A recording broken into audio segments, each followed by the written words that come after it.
11월로 회사를 퇴직한 지 이쁜 에디터가 딱 1년이 됐습니다. 이제는 정말 제대로 두 번째 인생을 준비해 봐야 되겠다는 생각에 이제 여러 가지 루트로 나랏돈을 지원받을 수 있는 방법을 알아보고 있는 중입니다. 중장년 세대가 회사를 그만두고 나서 실업급여를 신청한 다음에 일자리를 알아보기 위해서 반드시 한 번은 방문해야 할 곳이 있다고 들었습니다. 그곳이 바로 중장년 일자리 희망센터인데요. 오늘은 중장년 일자리 희망센터장을 지내신 김영희 일연구소 수장님을 모시고 중장년 일자리 희망센터에 대해서 알아보도록 하겠습니다.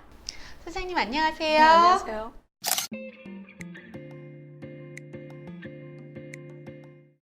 이제 우리나라도 100세 시대에 들어서면서 중장년 세대들 재취업에 굉장히 관심이 많아지고 있는 상황입니다. 그래서 현재 대한민국 중장년 세대의 취업 현황은 어떤가요? 그 중장년이 이제 본격적인 퇴직은 10년 전부터 시작이 됐습니다. 베이비부머 1세대라고 하면은 55년에서 63년생을 얘기를 하는데요. 대부분 이제 고용 시장에 이분들이 거의 다 진출을 했다고 보시면 되고요.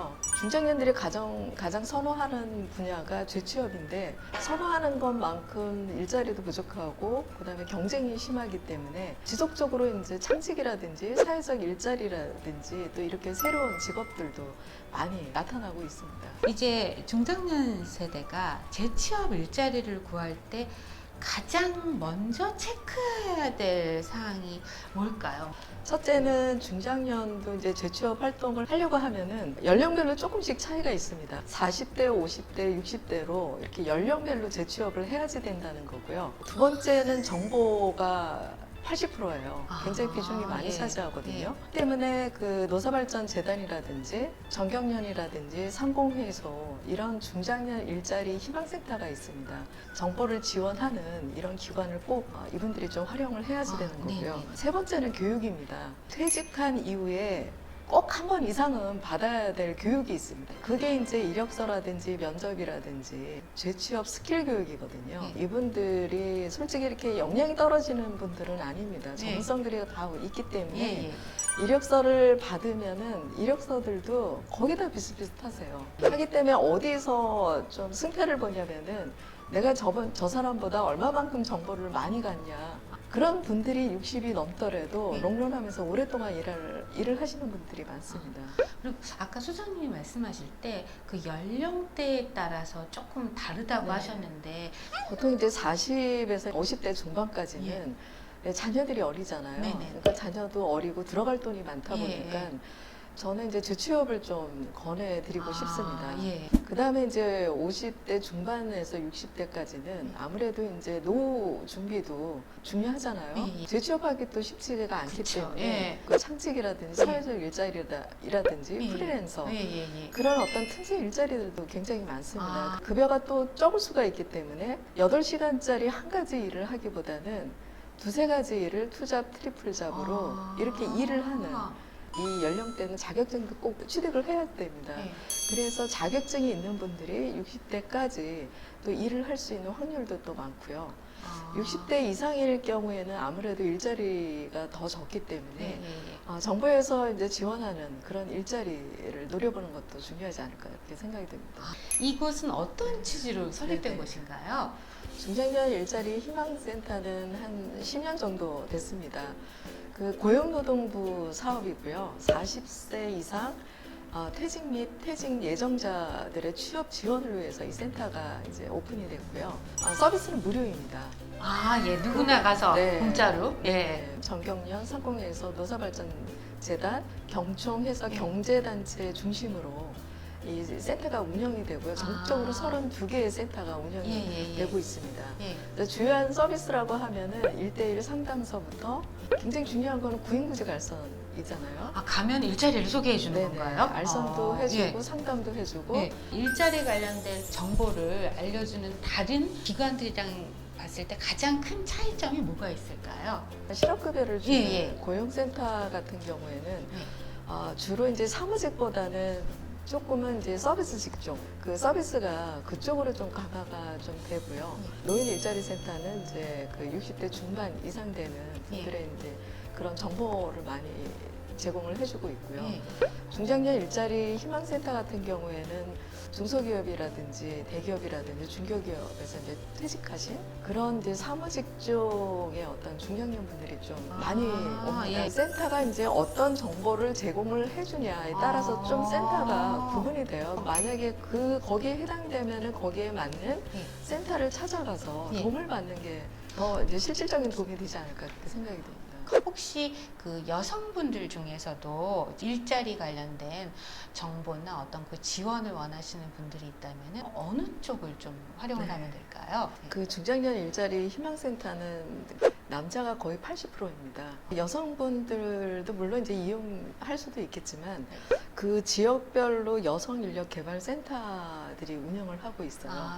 교육도 시키고 취업 지원도 해주는 그런 센터들도 있고요. 만약에 내가 이공계 여성이다 그러면은 위젯이라고 해서 한국여성과학기술인 지원센터도 있습니다. 업종별로도 그 지원하는 센터들이 좀 구분이 돼 있기 때문에 조금 더 거기에 또 해당되는 또 여성이라 하면은 그 센터를 이용하시는 것도 필요하지 않을까 생각이 들어요.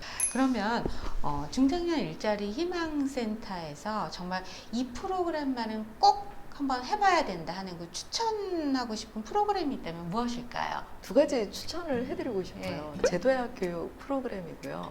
그 다음에 이제 생애 경력 설계 프로그램입니다. 그 제도약은 취업 스킬 교육이에요. 그러니까 이력서, 면접, 취업 전략.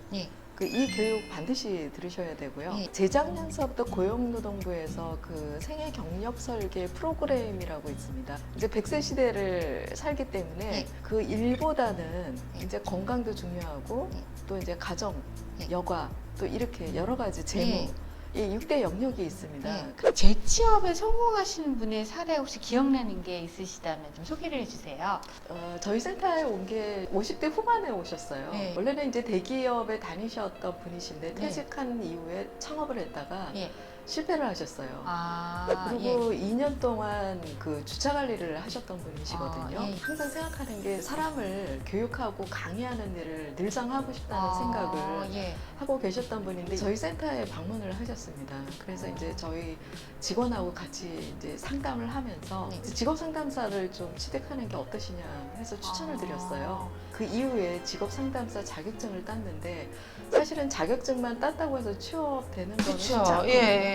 엄청 부단한 노력을 하셨습니다. 그래서 지금은 서울시에서 운영하는 50플러스 센터에서 그 중장년 상담하고 교육, 강사 굉장히 활발하게 활동을 하고 있어요. 그래서 최근에도 이분을 만났는데 자신의 장기적인 설계는 70세까지 일을 하면서 중장년들을 위해서 사회 봉사하는 게 자기의 계획이다 이렇게 말씀하시더라고요. 소장님이 보시기에 중장년 세대가 재취업에 성공하려면 가장 중요한 게 뭘까요? 취업 활동은 혼자서 하면은 안 돼요. 반드시 센터라든지 이런 취업을 지원하는 기관을 이용을 하셔야지 돼요. 자기 개발을 꾸준히 해야지 됩니다. 또 자격증도 따고 세 번째는 조금 취업 활동할 때 고정관념에서 벗어나서 좀 폭이 좀 넓게 생각을 할 필요가 있습니다. 앞으로 이제 없어지는 일들도 굉장히 많고요. 또 새로 생기는 일들도 굉장히 많아지고 있거든요. IT 산업군에서 나오는 그 새로운 일자리들이 굉장히 많을 것이다 그렇게 예측을 하고 있어요. 그 나이가 들으셨어도 본인들의 인생 2막을 준비하면서 재취업이나 창업 같은 것을 꿈꾸시는 분들에게 좀 조언을 해주신다면은 취업에 성공을 해도 중장년 분들은 퇴직하는 경우도 굉장히 많습니다. 장기적으로 자신이 뭘 원하고 뭘 하고 싶은지 좀 장기적인 경력 설계도 하시면서 좀 준비하는 것도 필요하지 않을까 그렇게 생각이 들고요. 세 번째는 자신과의 그 싸움입니다. 대기업을 다니다가 직업 상담사라는 그 분야로 전환을 하다 보면은 사실 모르는 경우도 굉장히 많아서 교육도 받아야 되고 또 자격증도 따야지 되고 여러 가지 부단한 노력이 좀 필요하거든요. 그렇기 때문에 마음고생도 또 심하세요. 이게 되는 건지 안 되는 건지. 제가 이제 현장에 오래 있다 보니까 굉장히 그 분야에서 그 일에 절실함이 있다든지 또 그 노력한 만큼 차별화되게 활동을 한 만큼 반드시 결과도 있다라는 거를 말씀을 드리고 싶어요. 그러니까 중장년 취업이든 일자리든 네. 일거리든 쉽지는 않지만 네. 불가능하지도 않다. 이런 아. 말씀을 드리고 싶습니다. 소장님 바쁘신 와중에 오늘 영상 인터뷰에 흔쾌히 응해주셔서 네. 정말 감사합니다. 네, 예, 고맙습니다. 또 뵙겠습니다. 네. 예.